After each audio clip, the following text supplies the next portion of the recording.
Indian uncapped players की list में आज बात ऐसी फ्रेंचाइजी की जो जानी ही युवा खिलाड़ियों को मौका देने के लिए जाती है।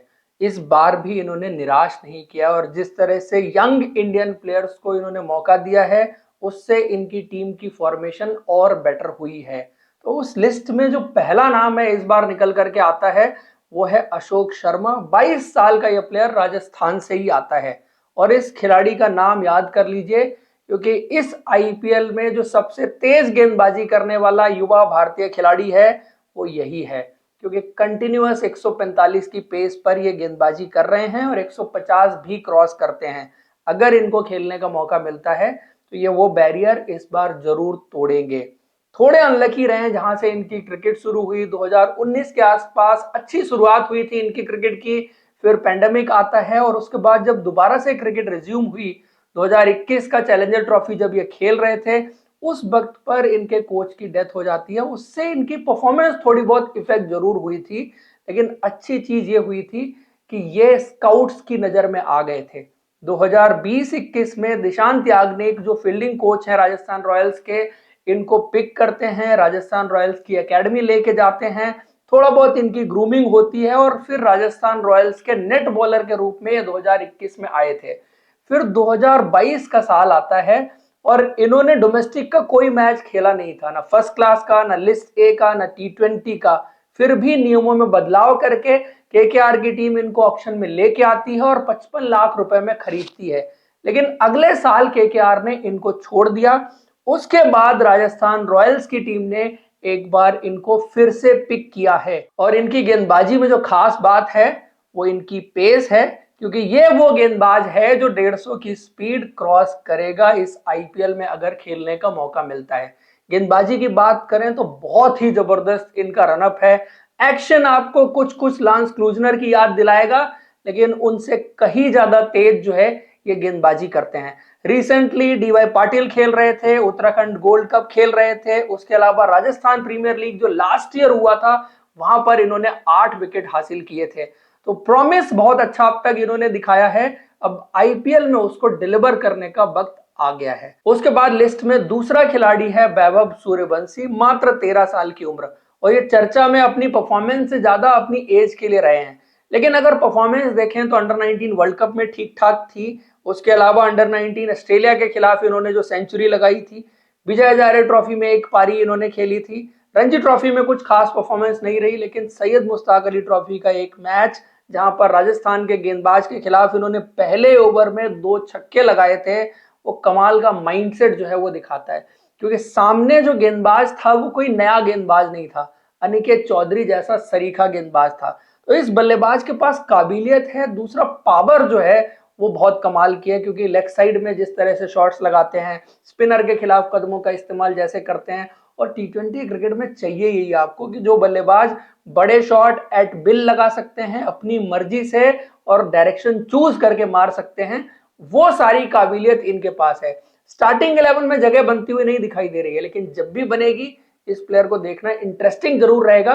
बिकॉज एक चीज हर बार इनके साथ जुड़ जाती है कि मात्र 13 साल का प्लेयर, फिर इतनी पावर कैसे आती है, क्योंकि ये शॉट जब लगाते हैं तो आपको लगेगा कि छोटा मोटा क्रिस गेल खेल रहा हो, कितनी पावर ये जनरेट करते हैं अपने शॉट्स में। उसके बाद लिस्ट में तीसरा नाम है कुणाल सिंह राठौर का। 22 साल का यह प्लेयर कोटा से आता है और इस बार इनकी चर्चा कुछ विवादों में रही, बिकॉज दीपक हुडा ने राजस्थान की कप्तानी छोड़ी इनकी वजह से। वो इनको बैक कर रहे थे, खिलाना चाहते थे, मैनेजमेंट किसी और प्लेयर को खिलाना चाहती थी, वो अड़ गए और एक मैच से पहले बात बहुत बिगड़ गई थी कि वो उस मैच तक को छोड़ने वाले थे।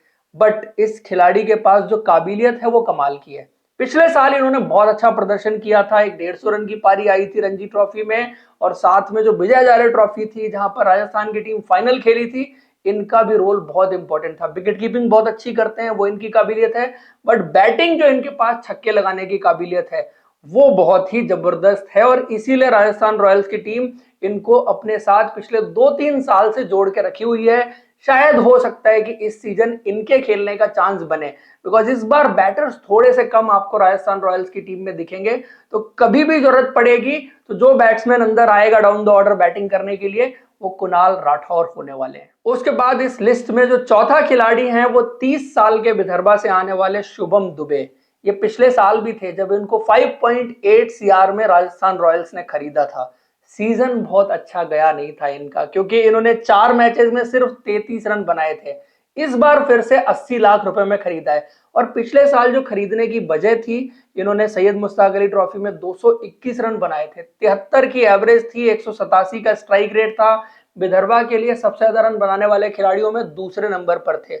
इस बार का भी सीजन इनका अच्छा गया है, क्योंकि पिछले बार आईपीएल में इन्होंने ज्यादा परफॉर्मेंस नहीं की, सिर्फ 4 ही मैचेस मिले थे, इसलिए पैसे कम हो गए।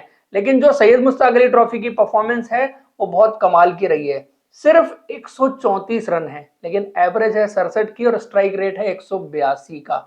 और जो पारियां इन्होंने खेली हैं वो 3 की तीनों बहुत इंपैक्टफुल पारियां हैं। उड़ीसा के खिलाफ 14 गेंद पे 30 किए थे इन्होंने, 31 गेंद पे 52 किए थे छत्तीसगढ़ के खिलाफ, और क्वार्टर फाइनल में 19 गेंद पर 43 रन मुंबई के खिलाफ जो इन्होंने बनाए थे वो बहुत डिसाइसिव रन हो सकते थे।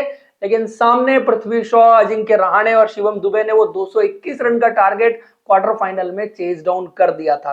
तो इनकी परफॉर्मेंस डोमेस्टिक में इस सीजन भी अच्छी रही है, और इस बार फिनिशर का रोल राजस्थान रॉयल्स की टीम में जिस खिलाड़ी को मिलने वाला है, पक्के तौर पर मिलने वाला है, वो शुभम दुबे होने वाले हैं, और इनके पास वो काबिलियत है गेम्स फिनिश करने की। उसके बाद इस लिस्ट में 5वां प्लेयर है कुमार कार्तिकेय। 26 साल का ये खिलाड़ी एमपी से आता है, इससे पहले मुंबई के लिए आईपीएल खेल चुके हैं। लेफ्ट आर्म स्पिनर, ऑर्थोडॉक्स और चाइनामैन दोनों करते हैं, ये इनकी काबिलियत है, जरूरत के हिसाब से वो कर सकते हैं। जैसे आप लियाम लिविंगस्टन के साथ देखते हैं कि कभी ऑफ स्पिन करते हैं, कभी लेग स्पिन करते हैं। क्योंकि ये लेफ्ट आर्मर हैं तो कभी ऑर्थोडॉक्स लेफ्ट आर्म स्पिन करते हैं, कभी चाइनामैन गेंदबाजी करते हैं। मुंबई के लिए डिसेंट परफॉर्मेंस रही थी। डोमेस्टिक इस बार का सीजन अच्छा नहीं गया। पिछले सीजन इन्होंने बहुत अच्छा किया था, रणजी ट्रॉफी में भी बहुत विकेट लिए थे, लेकिन इस बार अपने पोटेंशियल और पिछली परफॉर्मेंस के दम पर ही इस टीम में पिक होके आए हैं। देन छठा खिलाड़ी इस टीम में आकाश मडबाल, ये भी मुंबई इंडियंस से आया है। 30 साल का ये प्लेयर उत्तराखंड की कप्तानी कर रहा था इस बार सैयद मुश्ताक अली ट्रॉफी में। वहां पर 5 मैचेस में 8 विकेट भी लिए।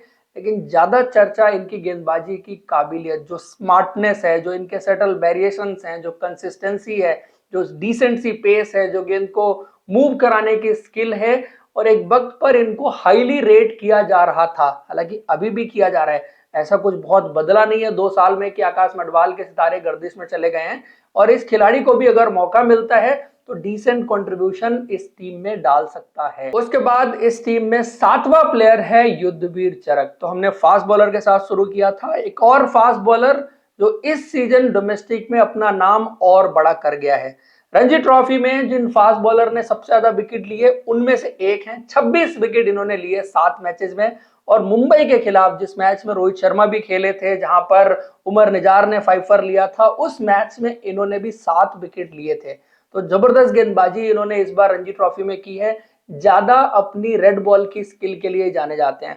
तो राजस्थान को अगर नई गेंद का गेंदबाज चाहिए तो एक एंड से आप इनको गेंद पकड़ा सकते हैं, और डिसेंट पेस है इनके पास, हिट द डेक गेंदबाजी करते हैं, मूव कराने की काबिलियत है। लखनऊ सुपर जायंट्स के लिए जब इनको एक मैच में मौका मिला था तो इन्होंने अर्ली ब्रेक थ्रूज देने का काम भी करके दिखाया हुआ, और वो शायद राजस्थान रॉयल्स की टीम को चाहिए।